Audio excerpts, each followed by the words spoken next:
गुरु ब्रह्मा गुरु विष्णु गुरुदेवो महेश्वरा गुरु साक्षात परब्रह्मा तस्मै श्री गुरुवे नमः। आज हम आपको श्रीमद् भागवत रहस्य का चतुर्थ स्कंद आपको सुनाएंगे।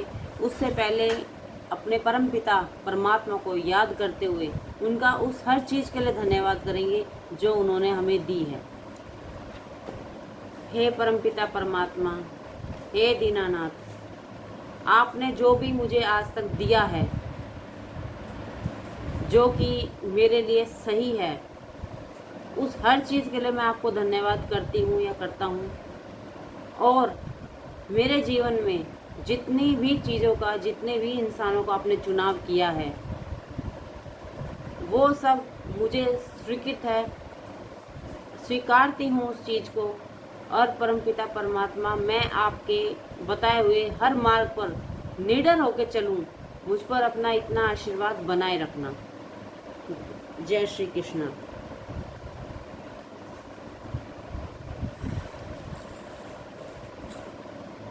तीर्थ स्कंद में सर्ग लीला थी।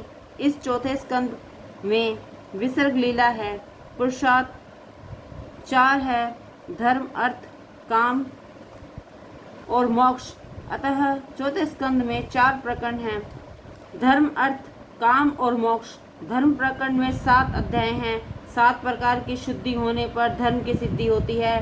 देश शुद्धि, काल शुद्धि, मंत्र शुद्धि और देश शुद्धि, विचार शुद्धि, इंद्रिय शुद्धि, द्रव्य शुद्धि। अर्थ प्रकरण में 5 अध्याय हैं जो यह बताता है कि अर्थ की प्राप्ति 5 साधनों से होती है। अर्थ की प्राप्ति के 5 साधन हैं, माता पिता के आशीर्वाद, गुरु कृपा, उद्यम, प्रारब्ध और प्रभु कृपा। इन 5 प्रकार के साधनों से ध्रुव को अर्थ की प्राप्ति हुई थी। काम प्रकरण में 11 अध्याय हैं। ये अध्याय यह बताते हैं कि काम इंद्रियों में बसा हुआ 5 इंद्रियां 5 काम इंद्रियां और 11 मन, इन 11 ठिकानों में काम बसा हुआ है। मोक्ष प्रकरण के 8 अध्याय हैं। महाप्रभु जी ने कहा है कि प्रकृति के 8 प्रकार हैं। इस अष्टादश प्रकृति को जो काबू में रखता है उसे मोक्ष मिलता है। जो अष्टादश प्रकृति के बंधन से मुक्त होता है वह कृतार्थ होता है। प्रकृति पर विजय पाने को मुक्ति मिलती है। पृथ्वी, जल, आकाश, वायु, तेज, मन, बुद्धि तथा अहंकार और काबू में रखो। प्रकृति का अर्थ है स्वभाव। अनेक जन्मों से संस्कार मन में संचित रहते हैं। बड़े बड़े ऋषि भी प्रकृति को अर्थात स्वभाव को वश में नहीं रख सके, इसलिए बंधन में पड़े हैं। अष्टादश प्रकृति पर विजय पाने वाले को मुक्ति मिलती है। प्रकृति के वश में जो होता है वह जीव है और जो प्रकृति को वश में रखता है वह ईश्वर है। श्रवण, कीर्तन और 8 प्रकार की भक्ति जिसकी सिद्ध होती है वह ईश्वर का हो जाता है। तुम भगवान जैसे बन सको तो कोई हर्ज नहीं है, मगर भगवान के तो होकर रहो। इस प्रकार 31 अध्यायों का चौथा स्कंद है। 4 पुरुषार्थ में पहले धर्म है और अंत में मोक्ष, बीच में अर्थ और काम है। इस क्रम को लगाने में ही रहस्य है। धर्म और मोक्ष के बीच में काम और अर्थ को रखा गया है। यह क्रम बतलाता है कि अर्थ और काम और धर्म और मोक्ष के अनुसार प्राप्त करना है। धर्म और मोक्ष ये दोनों पुरुषार्थ मुख्य हैं, बाकी के दोनों अर्थ और काम गौण हैं। धर्म के विरुद्ध कोई भी पुरुषार्थ सिद्ध नहीं होता। धर्म का हमेशा स्मरण रखो। सबसे पहले पुरुषार्थ धर्म है, धर्मानुसार ही अर्थ है और काम की प्राप्ति करनी है। अर्थ और धर्मानुकूल रखो। जो अर्थ धर्मानुकूल नहीं होता वह अनर्थ है। देश को संपत्ति की जितनी जरूरत है इससे अधिक अच्छे संस्कारों की जरूरत है। तुम अपने जीवन में धर्म को सबसे पहले स्थान दो। जीवन में सब काम, सुख और अर्थ गौण बनता है, तभी जीवन में दिव्यता आती है। दिव्यता का अर्थ है देव तत्व। धर्म की गति सूक्ष्म है, धर्म भी अनेकों बार अधर्म बन जाता है। सद्भावना के अभाव में किया गया धर्म सफल नहीं होता। सत का अर्थ है ईश्वर, ईश्वर का भाव जो मन में प्रत्यक्ष सिद्ध करे उसी का धर्म पूर्णतः सफल होता है। मनुष्य के शत्रु बाहर नहीं है, वे तो मन के अंदर ही हैं। अंदर के शत्रुओं को मारोगे तो जगत में तुम्हारा कोई शत्रु नहीं होगा। धर्म क्रिया सद्भाव के बिना सफल नहीं होती। जगत के किसी भी जीव के प्रति कुभाव रखोगे तो वह जीव तुम्हारे प्रति कुभाव ही रखेगा। सभी क्षेत्रों में क्षेत्र रूप से परमात्मा बसे हुए हैं, इसलिए किसी भी जीव के प्रति कुभाव रखना ईश्वर के प्रति कुभाव रखने के बराबर है। शास्त्र में तो यह यहाँ तक कहा गया है कि किसी जीव के साथ तो क्या किसी जड़ पदार्थ के प्रति भी कुभाव नहीं रखना चाहिए। कहा गया है सहद सर्वभूतानाम, ऐसा नहीं कहा गया है कि जड़ पदार्थ के साथ भी प्रेम करना है। सबसे सद्भाव रखो, अर्थात जड़ पदार्थों के प्रति भी प्रेम रखो।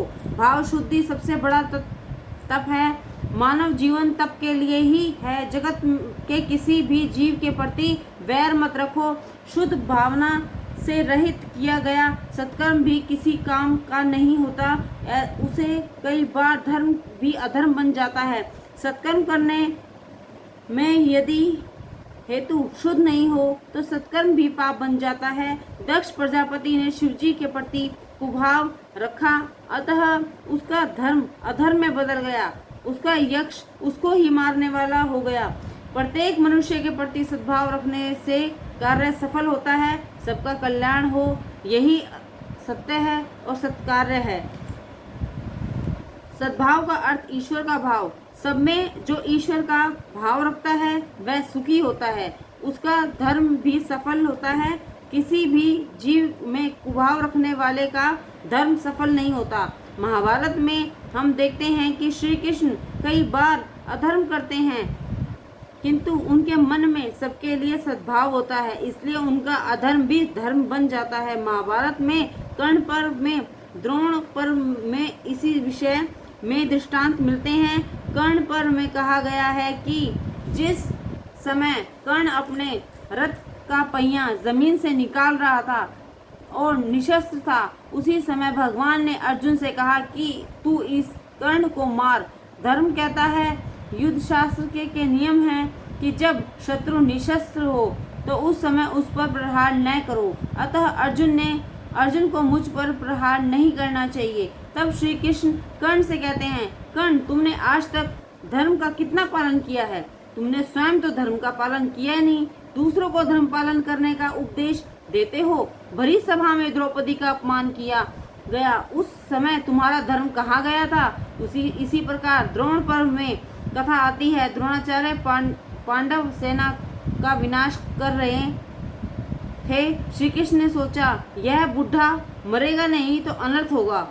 इतने में अश्वत्थामा नाम का हाथी मारा गया। श्री कृष्ण ने सोचा कि यदि द्रोणाचार्य से कहा जाए कि तुम्हारा पुत्र मारा गया है तो पुत्र शोक के कारण ये युद्ध बंद कर देंगे। यह सोचकर उन्होंने घोषणा कर दी कि अश्वत्थामा मारा गया। द्रोणाचार्य ने सोचा बेटा तो मार ही दिया है, अब युद्ध क्यों करूं? परंतु यदि धर्मराज युधिष्ठिर कह दें कि अश्वत्थामा मार दिया गया है तो मैं सच मानूं। युधिष्ठिर से भगवान कहते हैं, बोलो अश्वत्थामा मारा गया है। युधिष्ठिर कहते हैं कि राज्य के लिए मैं असत्य कैसे बोलूं? भगवान कहते हैं कि दुर्योधन पापी है, वह मरेगा तो सुखी होगा और जीवित रहेगा तो अधिक पाप करेगा और दुखी होगा, जिससे सबका कल्याण हो, वही सत्य है। द्रोणाचार्य ब्राह्मण होकर भी अधर्मी दुर्योधन की सहायता कर रहे हैं, वे पाप कर रहे हैं। द्रोणाचार्य अगर युद्ध छोड़ दें तो उनसे ज़्यादा अधर्म नहीं होगा, इसलिए कहता हूँ कि बोलो कि अश्वत्थामा मारा गया। अश्वत्थामा अतः भगवान ने बहुत आग्रह किया, इसलिए युधिष्ठिर को बोलना पड़ा कि अश्वत्थामा असत्य बोलने का पाप न लगे, इसलिए उसके बाद बोले कि नरो व कुजो व। परंतु ये अंतिम शब्द किसी को सुनाई दे इससे पहले प्रभु ने जोर से शंखानाद कर दिया, अतः ये शब्द किसी को सुनाई नहीं दिया। दक्ष प्रजापति ने यज्ञ रूप धर्म शिवजी के प्रति कुभाव रखकर करने के कारण अधर्म बनकर उसको ही मारने वाला बना। दूसरी तरफ श्री कृष्ण का असत्य भाषण रूप अधर्म भी सबके कल्याण के लिए किया गया होने के कारण धर्म रूप बन गया।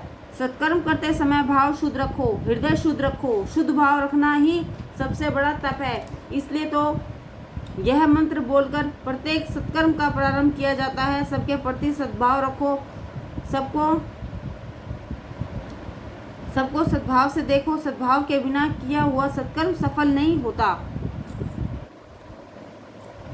मैत्री जी कहते हैं, मनु भगवान के यहाँ 3 कन्याएं हुई, एक अकुति, दूसरी देहुति और तीसरी प्रसूति। देहुति की शादी कदम के साथ हुई थी। उनकी 9 कन्याएं हुई थी। उन 9 कन्याओं का ब्याह 9 ब्रह्म ऋषियों के साथ हुआ। प्रसूति का ब्याह दक्ष प्रजापति के साथ हुआ। यह सब कथा कह चुके हैं। अब इन कदम की कन्याओं के वंश का वर्णन करता हूँ। मारीचि और कला के यहाँ कश्यप और पूर्णिमा नाम के 2 पुत्र पैदा हुए। अत्रि की पत्नी अनसुईया के यहाँ दैत्य दुर्वासा और चंद्रमा नाम के 3 पुत्र हुए। वे अनुक्रम से विष्णु, शंकर और ब्रह्मा के अंश से उत्पन्न हुए थे। विदुर जी पूछते हैं कि इन श्रेष्ठ देवों ने अत्रि मुनि के यहाँ क्या करने की इच्छा से अवतार लिया था, यह कथा कहिए। मैत्री जी कहते हैं, दत्तात्रेय अत्रि के घर आए हैं। पुरुष यदि अत्रि जैसा तपस्वी बने और स्त्री अनसुईया जैसी तपस्विनी बने तो आज भी अनेक घर दत्तात्रेय आने का तैयार हैं। नत्री और वह अत्रि, सत्य, रज और तम, इन तीनों गुणों का जो नाश करे वही निर्गुणी बने, वही अत्रि है। सत्व, राजा और तम, इन तीनों गुणों के में जीव मिल गया है। इन 3 गुणों से जीव को अलग होना है। तर्जनी उंगली जीव भाव बताती है, अभिमान बताती है। जीव में अभिमान प्रधान है। 5वीं उंगली सत्व गुण है। अंगूठा ब्रह्म है। इसलिए पृष्ठी संप्रदाय में प्रभु को तिलक अंगूठे से लगाया जाता है। वेद में ब्रह्म का नेति कहकर वर्णन किया गया है। इस जीव को ब्रह्मा का संबंध सतत होना चाहिए। इन 3 गुणों में जीव मिलता है और 3 गुणों को छोड़कर ब्रह्म संबंध करता है। जो त्रिगुणातीत ब्रह्म स्वरूप हो प्राप्त हुआ है वह अत्रि है। जिसकी बुद्धि असूया रहित होती है वही अत्रि बनता है। तपश्चात दत्तात्रेय पधारते हैं। जीव 3 गुणों का त्याग करके निर्गुण बने और बुद्धि अनसूया रहित बने, तब ईश्वर प्रकट होते हैं। प्रभु के स्मरण से बुद्धि जागृत होती है। अनसूया ईश्वर के मार्ग में आगे बढ़ने में रुकावट करने वाली है। असूया ज्ञान शक्ति के मार्ग में रुकावट करती है। इसलिए किसी से असूया मत करो।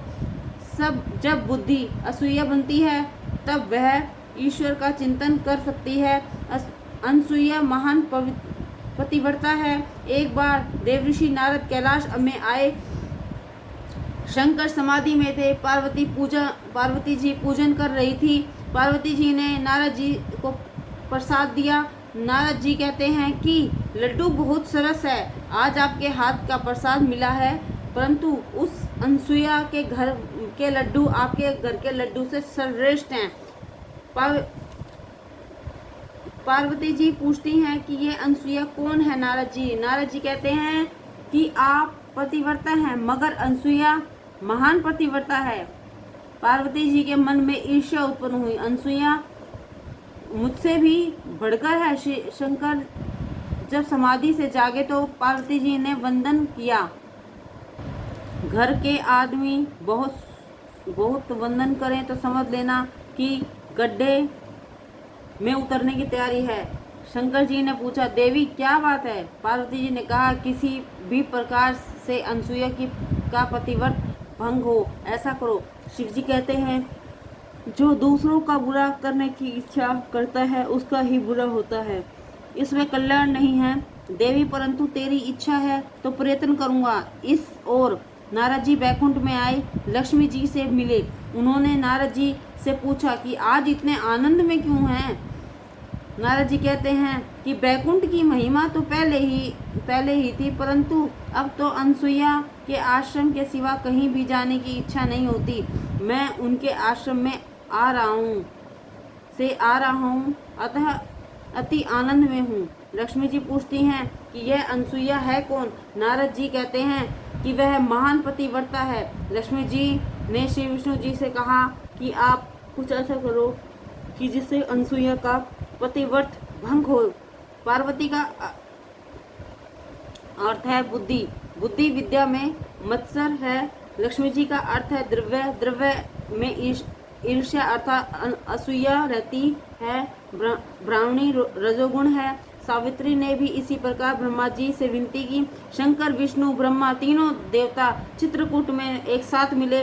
तीनों देवता अनसुईया के आश्रम में आए भिक्षा मांगते हुए। उन्होंने कहा कि हम भिक्षा मांगते हैं, मगर आप नंगन होकर भिक्षा दें तो हम लेंगे। अनसुईया सोचती है कि यदि नंगन होकर भिक्षा दूंगी तो मेरा पतिव्रत भंग होगा, और अगर भिक्षा नहीं दूं तो घर आंगन में आए हुए अतिथि वापस जाएंगे और मुझे महापाप होगा, मुझे महापाप लगेगा। प्रभु कहते हैं कि हमें नगन होकर भिक्षा दो, अर्थात वह कहते हैं कि वैष्णव मुझे वासना रहित होकर भिक्षा दो। ईश्वर को वासना रहित निष्काम होकर सब कुछ अर्पण करना है। अनसुईया के मन में कोई वासना नहीं थी। सूक्ष्म वासना भी यदि मन में हो तो ये तीन देवता उसके पास नहीं आते। अनसुईया ने ध्यान किया और तीनों देवताओं पर पानी छिड़का। तीनों देव बालक बन गए। पतिव्रता में इतनी शक्ति होती है। पार्वती सोचती हैं कि शिवजी प्रातःकाल के गए हैं, फिर भी वे अभी तक नहीं आए। लक्ष्मी और सावित्री भी अपने अपने पतियों को खोजने निकली हैं। तीनों देवियां चित्रकूट में आई। इतने में नारद भी वहां आ पहुंचे और अनुष्ठान में बैठे। देवियों ने उनसे पूछा कि हमारे पति का कुछ समाचार जानते हैं? नारद जी कहते हैं कि पहले यह तो बताओ कि बड़ी कौन है, आपकी अनसुईया? देवियां कहती हैं कि अनसुईया बड़ी है, परंतु हमारे पति हैं कहाँ? नारद जी ने कहा कि सुना है कि आपके पति बालक बन गए हैं, वे अनसुईया के घर में मिलेंगे। दूसरों से अनसुईया करने वालों को शांति नहीं मिलती। देवियां डरती हैं, सोचती हैं कि यदि हम वहां जाए और अनसुईया यदि शाप दे दे तो। नारद जी कहते हैं कि आप भले मत्सर करें, परंतु अनसुईया मत्सर नहीं करेगी। अनसुईया तो आपको सद्भाव से देखेगी, आपके प्रति सद्भाव रखेगी। देवियां आश्रम में आती हैं। अनसुईया ने देवताओं से अनेक प्रतिज्ञाएं करवाई। आज से प्रतिज्ञा करो कि पतिव्रता को कभी कष्ट नहीं दोगे, जगत की किसी भी स्त्री को नहीं सताओगे। इतने में अत्रि ऋषि पधारते हैं। ये तीनों बालक कौन हैं? अनसुईया कहती है कि तीनों मेरे 3 बालक हैं और ये 3 बालकों की स्त्रियां हैं। अत्रि ऋषि कहते हैं, देवी ऐसा न करो, ये 3 महान देवता हैं। इसके बाद जल छिड़का और तीनों देवता प्रकट हुए। तीनों देवता कहते हैं कि आपके आंगन में हम बालक होकर खेलते थे, वह सुख सदा के लिए आपको हम देंगे। ये इन 3 देवताओं के तेज मिलकर दैत्य के रूप में प्रकट हुए हैं। जब यह जीव कुछ मांगता नहीं है तब परमात्मा उसको अपने स्वरूप का दान करते हैं। मार्गदर्शन गुरु कृपा के बिना मिलता नहीं। गुरु दैत्य मार्गदर्शन कराने वाले हैं, इसलिए उनका जन्म मार्ग ऋषि मास में हुआ है। पहले अध्याय में कदम ऋषि की कन्याओं के वंश का वर्णन किया गया। दक्ष प्रजापति और प्रस्तुति के यहाँ 16 कन्याएं हुई। उनमें से 13 उन्होंने धर्म को, एक अग्नि को, एक पितृ गण को और 16वीं स्त्री शंकर जी को दी। धर्म और 13 पत्नियां कही गई हैं। उनके नाम हैं श्रद्धा, दया, मैत्री, शांति, पुष्टि, क्रिया, उन्नति, बुद्धि, मेधा, स्मृति, तितगा, धृति और मूर्ति। धर्म के 13 ब्याह हुए हैं। इन 13 गुणों को जीवन में उतारने से धर्म जरूर फलता है। इन 13 गुणों के साथ ब्याह करोगे तो भगवान मिलेंगे। धर्म की पहली पत्नी और श्रद्धा, ईश्वर में श्रद्धा रखो। धर्म की प्रत्येक क्रिया श्रद्धा से करो। श्रद्धा दृढ़ होनी चाहिए। धर्म की 13वीं पत्नी है मूर्ति और उनके घर नर नारायण प्रकट हुए हैं। नारायण के माता पिता मूर्ति और धर्म है। मूर्ति में प्रेम रखो। जो मूर्ति को माता और धर्म को पिता मानेगा उनके यहाँ नारायण का जन्म होगा। बद्रीनारायण भगवान साल में एक बार मूर्ति देवी से मिलने के लिए आते हैं। धर्म पिता और मूर्ति माता है। यदि धर्म का बराबर पालन करोगे तो तुम्हारे घर नारायण प्रकट होंगे। भगवान शिव और दक्ष प्रजापति का मनोमिलन।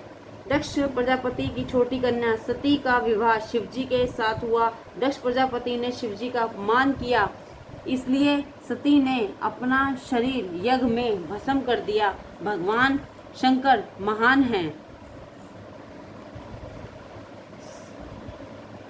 सचराचर जगत के गुरु हैं। संत ज्ञानेश्वर जी ने ज्ञानेश्वरी में कहा है, जगत में जितने धर्म संप्रदाय हैं उनके अधिगुरु श्री शंकर हैं। गुरु किए बिना मत रहो। सभी मंत्रों के आचार्य शिवजी हैं, इसलिए उनको गुरु मानकर मंत्र दीक्षा लेनी चाहिए। विदुर जी पूछते हैं, देवों में सबसे श्रेष्ठ शिवजी के साथ दक्ष प्रजापति ने वैर किया।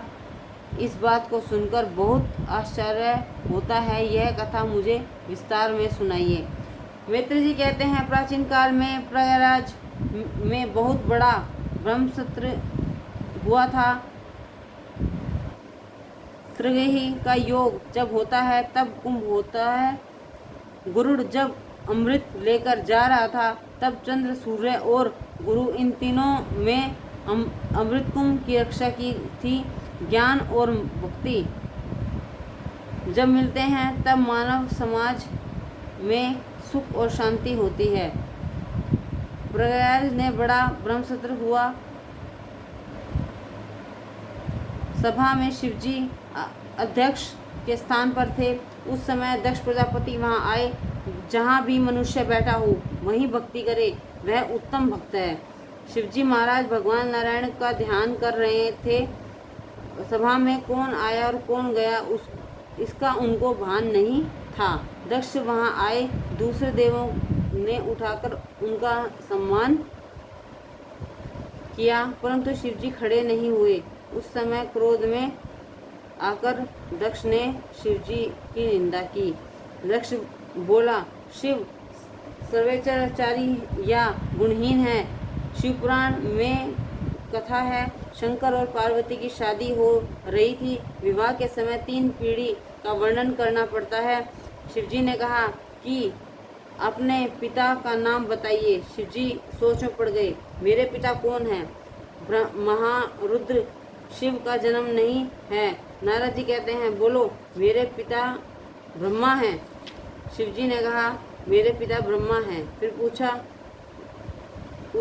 गया, तुम्हारा दादा कौन है? शंकर बोले, विष्णु दादा। फिर पूछा कि आपके परदादा कौन हैं? यह सुनकर शिवजी बोले, मैं ही सबका परदादा हूँ। जगत पितरो वंदे पार्वती परमेश्वर। शिवजी महादेव हैं। सूजी वर्णन करते हैं, राजन, शिवजी के मस्तक में ज्ञान रूपी गंगा थी। निंदा सुनकर भी सहन कर ली। शंकर के मस्तक में ज्ञान गंगा है। श्री कृष्ण के चरणों में ज्ञान गंगा है। अतः शिशुपाल की निंदा सहन करते हैं। प्रतिकार करने की शक्ति होने पर भी जो सहन करता है वही महापुरुष है। वह धन्य है। जिसके सिर पर ज्ञान गंगा हो वही निंदा सहन कर सकता है। निंदा सहना बहुत कठिन है। निंदा सहोगे तो प्रगति कर सकोगे। जो कलह बढ़ता है वह वैष्णव नहीं है। अतः शिवजी सभा में एक ही शब्द नहीं बोले। सभा में नंदिकेश्वर विराजे थे, उनसे यह सब नहीं सहा गया। उन्होंने दक्ष को 3 शाप दिए। जिस मुख से तूने निंदा की है वह तेरा सिर टूट जाए, जिस सिर के बदले बकरे का सिर लगाया जाएगा, और तुझको ब्रह्म विद्या कभी प्राप्त नहीं होगी। शिवजी की निंदा करने वाले को कभी मुक्ति नहीं मिलती। इसके बाद दक्ष ने कनखल क्षेत्र में यज्ञ का आरंभ किया। उसने ऐसा दुर्ग्रह किया कि यज्ञ में मैं विष्णु की तो पूजा करूंगा किंतु शिवजी की पूजा नहीं करूंगा। देवों ने उसे कहा कि तेरा यह यज्ञ सफल नहीं होगा। फिर भी दुराग्रह से उसने यज्ञ किया। जिस यज्ञ से शिव पूजा न हो वहाँ विष्णु भी नहीं पधारते, ब्रह्मचर्य भी यज्ञ में नहीं आए, वहाँ विष्णु भी नहीं। कुछ देवता कलह देखने के बाद आएंगे ऐसा सोचकर उधर जाने को निकले। विमान में बैठकर देवता जा रहे थे। सती ने इन विमानों को देखा। सती ने सोचा कि ये देवकन्याएं कितनी भाग्यशाली हैं। ये लोग कहाँ जा रहे होंगे। एक देवकन्या ने कहा, आपके पिता के यहाँ यज्ञ है, वहाँ हम सब जा रहे हैं। क्या आपको मालूम नहीं है? क्या आपको आमंत्रण नहीं दिया गया? दक्ष ने द्वेष बुद्धि से शिवजी को आमंत्रण नहीं दिया था। सती को मालूम नहीं था कि पति और पिता के बीच में अनबन है। उनका मन पिता के यहाँ जाने के लिए आदिर हो उठा। शिवजी समाधि से जागे। शिवजी ने कहा, देवी आज बहुत आनंद में हो। सती के पिता का योगोत्सव में जाने का आग्रह। सती ने कहा, आपके ससुर जी महायज्ञ कर रहे हैं। शंकर ने कहा, देवी इस संसार में किसी के घर में विवाह तो किसी के घर में मरण। संसार दुख से भरा हुआ है। सुखरूप तो एक परमात्मा ही है। तेरे और मेरे पिता तो नारायण ही हैं। सती ने कहा, महाराज आप कैसे निष्ठुर हैं। आपकी किसी भी संबंधी से मिलने की इच्छा तक नहीं होती। शंकर जी कहते हैं, मैं सबसे मन से मिलता हूँ, किसी को शरीर से नहीं मिलता। प्रत्यक्ष शरीर से किसी भी से मिलने की इच्छा नहीं होती। सती आप तत्वनिष्ठ हैं ब्रह्मा के, किंतु नाथ मेरी वहाँ जाने की बहुत इच्छा है। आप भी चलिए, आपका सामना होगा। शिवजी मुझे सम्मान की इच्छा नहीं है। ईश्वर के सतीनाथ आप सर्वत्र हैं मगर व्यवहार का ज्ञान नहीं है। हम किसी के घर नहीं जाएंगे तो हमारे घर कौन आएगा। शिवजी बहुत अच्छा, कोई नहीं आएगा तो बैठे बैठे राम राम करेंगे। सती बुरा ना मानो तो कहूँ, कन्या को मायके में जाने से कितना सुख मिलता है इसका आपको ज्ञान नहीं है। आप यदि कन्या हो जाएं तो आपका विवाह हो, तभी आपको मालूम हो कि कन्या के मायके जाने से कितना आनंद मिलता है। आपको आना ही पड़ेगा। शिवजी, देवी जगत में भटकने से शांति नहीं मिलती। एक जगह बैठकर प्रभु को खुश करो। मन में जब तक जड़ पदार्थ का दूसरा जीव रहता है तब तक परमात्मा वहाँ नहीं आते। बहुत भटकने वालों का मन और बुद्धि बहुत भटकती है। सती अर्थात बुद्धि शंकर भगवान को छोड़कर जाती है तो बहुत भटकती है। शिवजी कहते हैं, तेरे पिता ने मेरा अपमान किया है, वहाँ जाने की कोई भलाई नहीं है। सतीनाथ, आपकी कुछ भूल हुई होगी। मेरे पिता मूर्ख नहीं हैं, नहीं कि बिना कसूर आपको अपशब्द कहें। शिवजी, मैंने उनका कोई अपमान नहीं किया।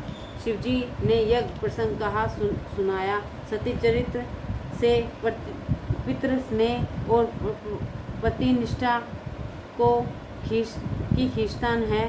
सती आपने मेरे पिता को क्यों मान नहीं दिया? शिवजी, मैंने तेरे पिता को मन से मान दिया था। मैं कभी किसी का अपमान नहीं करता। सती, यह तो वेदांत की परिभाषा लगती है। मेरे पिता के अंतर में फंसे हुए वासुदेव को अपने वरदान की थी। यह मेरे पिता को कैसे मालूम होता? आप यह बात अब भूल जाएं। शिवजी, देवी, मैं भूल गया, मगर तेरे पिता अब तक नहीं भूले। शिवजी ने सती को बहुत समझाया कि जहाँ मुझे मान नहीं मिलता वहाँ जाना तेरा अपमान होगा। तू माननी है, अपमान सहन ना कर सकेगी या वहाँ मत जा, अनर्थ होगा। सती न मानी। सती ने घर छोड़ा। जिस दिन घर में झगड़ा हुआ हो उस दिन घर छोड़ना नहीं चाहिए। जो घर छोड़ता है वह बाहर सुखी नहीं हो सकता। शिवजी ने सोचा सती जा रही है तो वापस नहीं आएगी।